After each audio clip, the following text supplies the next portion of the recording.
కుంటుపడ్డది. తన వైఫల్యాన్ని కప్పుపుచ్చుకోవడానికి ఆర్థిక మాంద్యం వచ్చిందని, ప్రపంచమే స్లో డౌన్ అయిందని ప్రవచనాలు ప్రారంభించారు. ఏ రాష్ట్రానికి లేని ఆర్థిక మాంద్యం తెలంగాణకే వచ్చిందా? మీ నెగటివ్ పాలసీల వల్ల, మీ రివెంజ్ పాలిటిక్స్ వల్ల ఈ రోజు రాష్ట్ర ఆదాయం తగ్గుతా ఉన్నది. రేవంత్ గారి పాదం స్పీకర్ సార్, మీ ధన్యవాదాలు సార్. హరీష్ రావు గారు కూడా రిక్వెస్ట్ చేస్తున్నారు. ఒకటే సార్, ఎక్కువ ఇంటర్వ్యూ అని. అరే నీ చెప్పకముందే భయపడితే ఎట్లా? చెప్పకముందే భయపడితే ఎట్లా?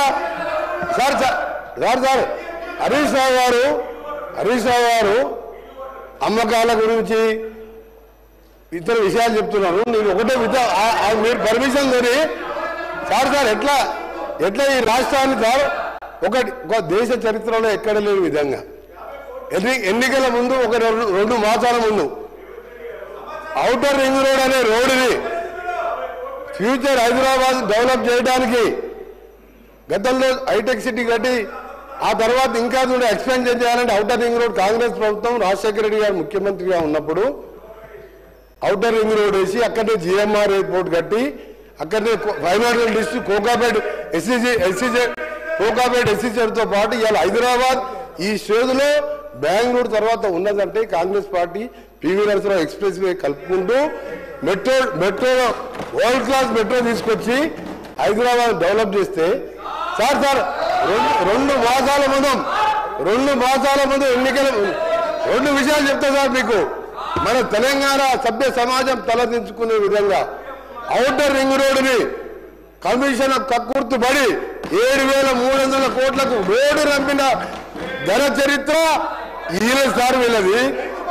రెండవది సార్ ఎక్సైజ్ ఎప్పటి వరకు ఉంది సార్? ఎక్సైజ్ షాప్స్ రెస్టారెంట్ది ఇంకా 3 నెలల సమయం ఉంటే 3 నెలల ముందే అప్లికేషన్ తీసుకొని నిరుద్యోగుల దగ్గర 2,000 కోట్ల రూపాయల నాన్ రిఫండబుల్ పేరు మీద వసూలు చేసి షాపులు కేటాయించుకొని ఎన్నికల ముందు చేసిన కథలు. ఇక భూముల అమ్మకాలు, కోకాపేట్ల యాక్షన్లు, వీళ్ళ బిరామీలు 100 కోట్ల లెక్క పెట్టిన భూముల చరిత్ర మేము చెప్తాం, ఆ రిప్లై చెప్తాం. హరీష్ రావు గారు దేశంలో, రాష్ట్రంలో, మన దేశంలో కాదు ప్రపంచంలో ఎక్కడ కూడా మీ కట్టే రోడ్డు విలువ అధ్యక్ష ఆ కన్స్ట్రక్షన్ కాస్తే 6,500 కోట్లు. రోడ్డు ల్యాండ్ ఎక్విజిషన్ కలితే కదా ఆ రోడ్డు విలువ 1,00,000 కోట్ల పైన ఉంటుంది అధ్యక్ష. రోడ్డు నమ్ముకుంటారు అధ్యక్ష ఎవరైనా? ఈయన భూముల అమ్మకాల గురించి మాట్లాడుతున్నాడు. హరీష్ రావు గారు భూముల అమ్మకాలు మాట్లాడుతున్నారు. హరీష్ రావు గారు మొత్తం తెలియదు అధ్యక్ష. హరీష్ రావు ముందు పెట్టి మాట్లాడిపిస్తారు, వెనక నడిపించే 2-3 ఉన్నారు. హరీష్ రావు మొత్తం తెలియదు. దయచేసి మీ చరిత్ర తెలుసుకొని మాట్లాడండి. హరీష్ రావు